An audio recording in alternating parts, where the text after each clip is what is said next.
कि हम लोग सिर्फ अजीम डॉक्टर देखेंगे, इसे अजीम डॉक्टर देखेंगे और अजीम डॉक्टर ही देखेंगे। ये हर एक स्टाफ का यही वर्ड्स था कि ये इसको अजीम डॉक्टर देखेंगे, अजीम डॉक्टर का पेशेंट है। मैंने कहा अजीम डॉक्टर का पेशेंट नहीं, ये मेरा बेटा है, इसका इलाज आप कोई भी कर सकते हो। क्योंकि ये पता है कि कुर्ला के लोग जो हैं आवाज नहीं उठाने वाले। हम रिपीट अगेन कि कुर्ला के लोग आवाज नहीं उठाने वाले। लकीली एक डॉक्टर आ गए, वो डॉक्टर ने कहाँ से आ गए, अल्लाह ने उसे भेज दिया। वो आ गए, उन्होंने देखे और मैंने उनको रिक्वेस्ट किया, हमला सर रोते हुए, हमला सर देख लो मेरे बेटे को, मेरा बेटा बहुत सीरियस है। तो उन्होंने आके देखे, उन्होंने और अटैक उसको वही वक्त आ गया। वो 11 महीने का है और उसे कन्वर्जन आया था 3:30 बजे के करीब में। तो उसे लेकर हम मरियम हॉस्पिटल गए डॉक्टर अजीम के अंडर में।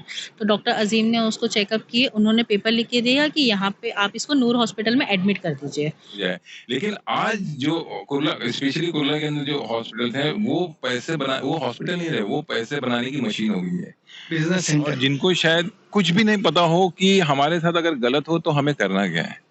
तो अगर उस तरीके के लोग ये हॉस्पिटल में आते होंगे तो मैं समझता हूँ वो सिवाय बलि के बकरे के अलावा कुछ बनते नहीं होंगे। अगर इमरजेंसी में पेशेंट आता है तो उसको गोद पे उठा के नैरो स्ट्रेस में ऊपर लेके जाना पड़ता है।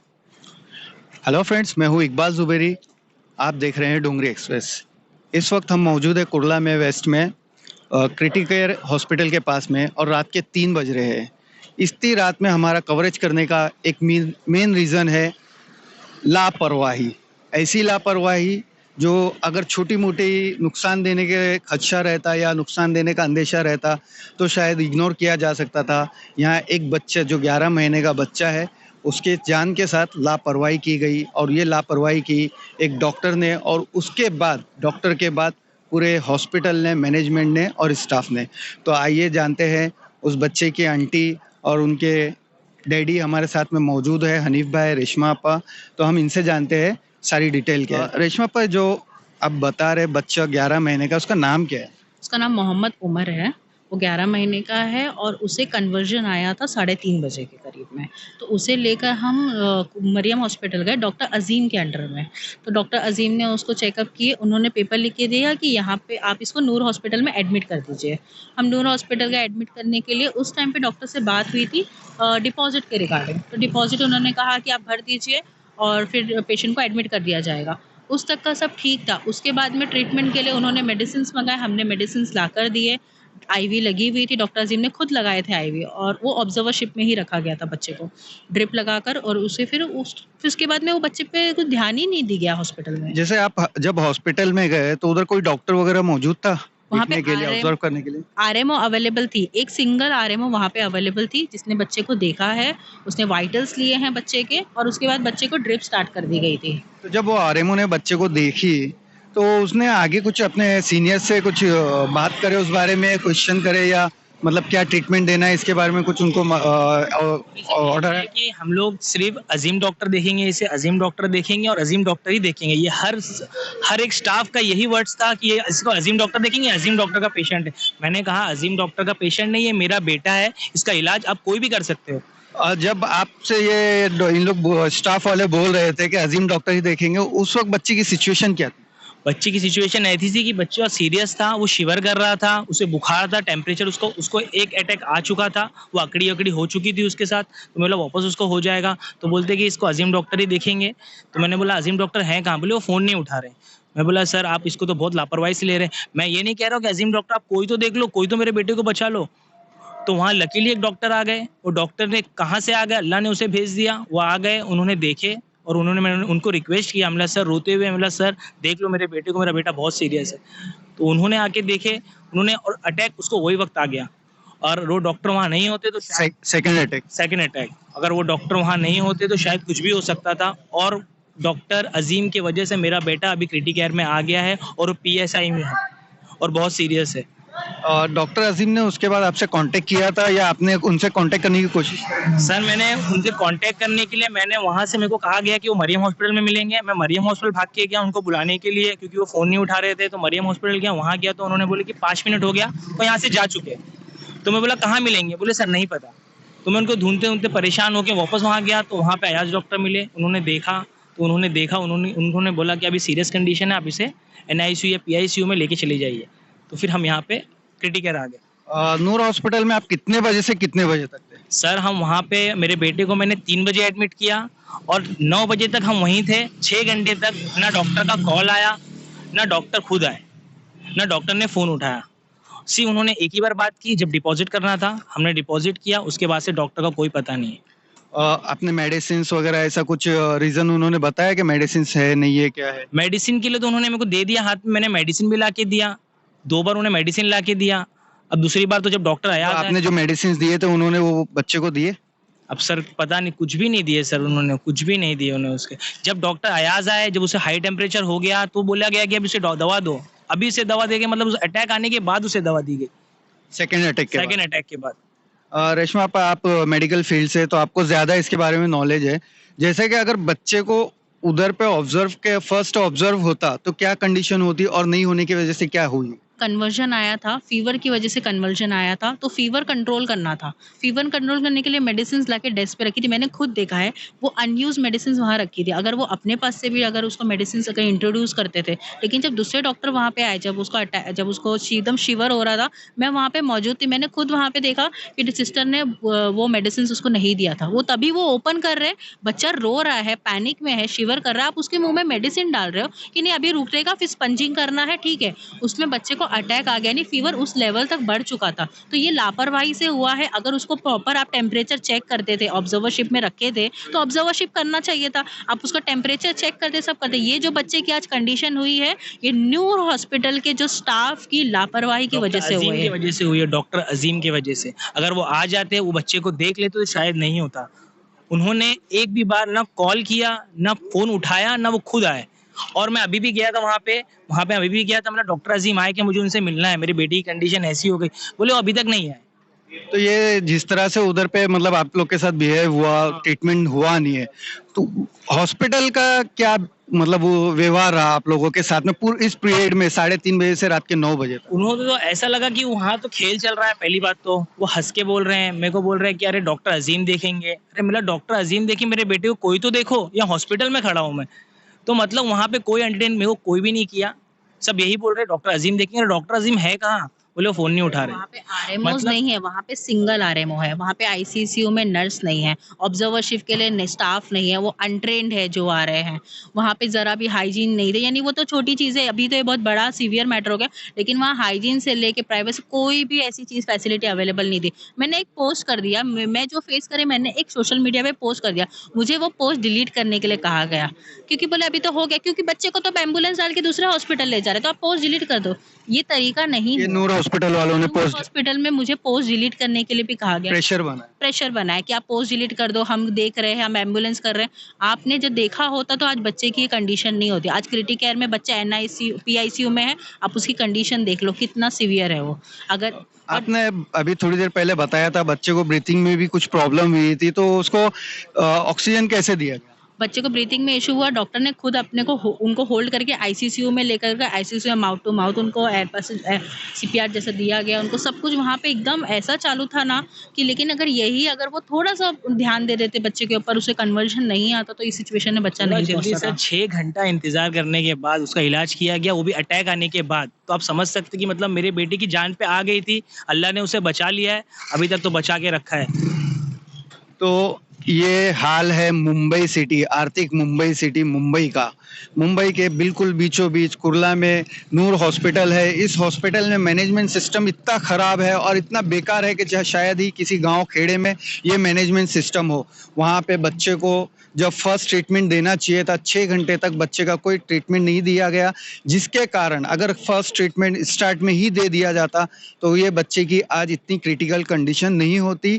बच्चे को 6 घंटे तक 6 घंटे में 2 अटैक आए, जिसके बाद वो बच्चे को क्रिटिकल कंडीशन में पूरी तरह से कन्वर्ट कर दिया गया। एक तरह से हॉस्पिटल इसका जिम्मेदार है और उसके बाद में रात को 9 बजे वो हॉस्पिटल को दूसरे हॉस्पिटल में लेके जाने के लिए प्रेफर कर दिया गया।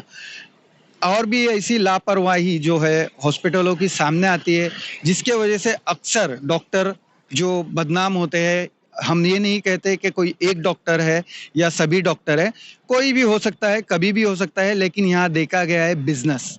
डॉक्टरी में बिजनेस देखा गया है, पैसे को देखा गया है। अगर अजीम डॉक्टर आते तो उसकी फीस अजीम डॉक्टर को जाएंगी, क्योंकि अजीम डॉक्टर ने नूर हॉस्पिटल में उन्हें रिफ़र किए थे। इसलिए सारा जो भी खर्चा या कमीशन बोलिए या जो भी बोलिए, ये डॉक्टर अजीम को जाएगा। इसलिए दूसरे डॉक्टरों ने भी इसको हाथ लगाना ज़रूरी नहीं समझा, उसका ट्रीटमेंट ज़रूरी नहीं समझा, भले बच्चे की जान जाए या बच जाए। ये है हमारा अर्थव्यवस्था और ये हमारा सिस्टम, जो कि पूरी तरह से करप्शन के कदमों में पड़ा हुआ है। इरशाद सर, जो रेशमा आपा के जो भतीजे हैं, वो तो एक मेडिकल फील्ड से है और आप एक एनजीओ चलाते हैं कुर्ला वॉइस करके। तो आपको क्या एक्सपीरियंस लगा एक पढ़े लिखे सिटी में और मतलब एक ऐसी जगह पे जहाँ पे जंगल नहीं है, डॉक्टर्स है, हर चीज़ फैसिलिटीज़ है, उसके बावजूद एक ऐसे शख्स के साथ में मतलब इस तरह का बिहेव होना?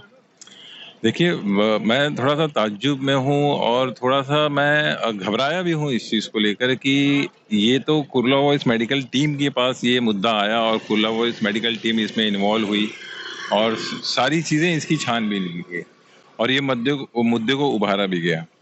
लेकिन मैं ये सोच रहा हूँ कि कुर्ला के अंदर बहुत सारे लोग ऐसे हैं जो बहुत गरीब परिवार से बिलोंग करते हैं और जिनको शायद कुछ भी नहीं पता हो कि हमारे साथ अगर गलत हो तो हमें करना क्या है। तो अगर उस तरीके के लोग ये हॉस्पिटल में आते होंगे तो मैं समझता हूँ वो सिवाय बलि के बकरे के अलावा कुछ बनते नहीं होंगे। ये जो आज जिस तरह से इनके साथ बिहेव हुआ, जो डॉक्टर हॉस्पिटल का जो नेचर रहा इस मैटर में, कैसे देखते हैं, क्या नजरिए से देखेंगे? देखिए, हॉस्पिटल की जो सर्विस होती है ना, प्राइवेट हॉस्पिटल में लोग जाते ही इसी के लिए है क्योंकि वहाँ सर्विस प्लस होकर मिलती है। अगर सर्विस ही नहीं है तो फिर ये जो यहाँ के कुर्ला के खास तौर के हॉस्पिटल है, मैं समझता हूँ बहुत सारी कंप्लेंट आती रहती है किसी डॉक्टर के नाम से, कभी किसी के हॉस्पिटल के नाम से। कोई 2 बजे रात में फोन करता है कि भाई पेशेंट है, उसको अटैक आया हुआ है, डॉक्टर आ नहीं रहा है। मुद्दे बहुत सारे आते रहते हैं, लेकिन अफसोस ये होता है कि ये इनकी सर्विस को हो क्या गया। हॉस्पिटल का मतलब क्या होता है कि हॉस्पिटल का मतलब होता है कि दर्द और तकलीफ से आदमी वहां निजात पाने के लिए जाता है, मतलब कि वहां जाने के बाद आदमी सेहतयाब हो जाए। लेकिन आज जो कुर्ला, स्पेशली कुर्ला के अंदर जो हॉस्पिटल हैं, वो हॉस्पिटल नहीं रहे, वो पैसे बनाने की मशीन हो गई है। Business centre, definitely business, you call the business centre, business hub. हाँ। तो ये चीज जो है ना, अभी जैसे कि बच्चे के फादर ने बताया कि एक डॉक्टर है, लेकिन जिस डॉक्टर के नाम पे एडमिशन हुआ बच्चे का वो डॉक्टर नहीं है, तो उस डॉक्टर को रिक्वेस्ट कर रहे हैं, वो हाथ जोड़े कि उनको देख लो, तो वो डॉक्टर डिनाई कर रहा है कि नहीं, वो उनका पेशेंट है, मैं नहीं देखूंगा। तो चल क्या रहा है भाई? तुम डॉक्टर बने क्यों हो? पैसे कमाने के लिए या लोगों की जान बचाने के लिए? इरशाद सर, इधर पे कुर्ला में तकरीबन कितने हॉस्पिटल हैं? कुर्ला में मैं समझता हूँ 18 से 20 जो है हॉस्पिटल्स हैं यहाँ पर, या शायद उससे ज्यादा भी हो, 24 भी हो सकते हैं, छोटे बड़े मिला हाँ, छोटे बड़े मिला के। लेकिन उसमें से कई हॉस्पिटल ऐसे भी हैं जो अप्रूव्ड नहीं है। ये भी मैं आपको बताता हूँ, कुछ महीने पहले ही आरटीआई मारा गया था, तो उसमें ये मालूम पड़ा है कि कुछ हॉस्पिटल ऐसे भी हैं कि जो बीएमसी अप्रूव्ड नहीं है। और मैं ये भी कहना चाहता हूँ कि जो अप्रूव्ड हैं, जैसे कि अगर नूर हॉस्पिटल की अगर हम बात कर ली जाए, तो नूर हॉस्पिटल जो है ग्राउंड फ्लोर पे नहीं है, फर्स्ट फ्लोर पे है, और उसका आप जाके अभी लिफ्ट चेक कर लीजिए, अभी उसका लिफ्ट कोलैप्स है, बंद है टोटली। तो अगर इमरजेंसी में पेशेंट आता है तो उसको गोद पे उठा के नैरो स्टेयर्स में ऊपर लेके जाना पड़ता है। तो हॉस्पिटल का मतलब क्या होता है कि you should provide the maximum facility to the patient, लेकिन ऐसा नहीं हो रहा है। तो बीएमसी ने उसे अप्रूव कैसे किया है, वो भी मेरे समझ के बाहर है। इसके लिए जिम्मेदारी किसको देंगे, बीएमसी को या हेल्थ मिनिस्ट्री? देखिए, जो कंट्रोल होता है ना, जो एडमिनिस्ट्रेटर होता है, उसको ही हम जो है मुलजिम ठहराएंगे। प्रशासन ही इसके अंदर, एडमिनिस्ट्रेटर ही इसके अंदर कल्प्रिट है। वो प्रॉपर ऑडिट नहीं करते हैं। ऑडिट होनी चाहिए ना, सारे प्राइवेट हॉस्पिटल के ऑडिट होनी चाहिए कि उनके स्टाफ कैसे हैं, उनके स्टाफ के अंदर आरएमओ, उनके पास प्रॉपर डिग्री है या नहीं है, उनके डॉक्टर प्रॉपरली वो अपने टाइम पे आते हैं या नहीं आते हैं, वहाँ के पेशेंट को पकड़कर जो है पूछना चाहिए कि वहाँ की सर्विस कैसी है। ये प्रशासन का काम है।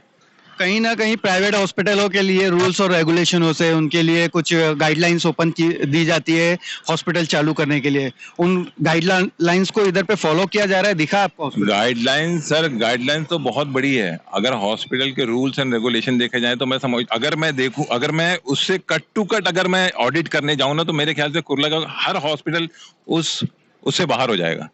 कहीं ना कहीं मतलब हर हॉस्पिटल बाहर में हो जाएगा, बिल्कुल बाहर हो जाएगा।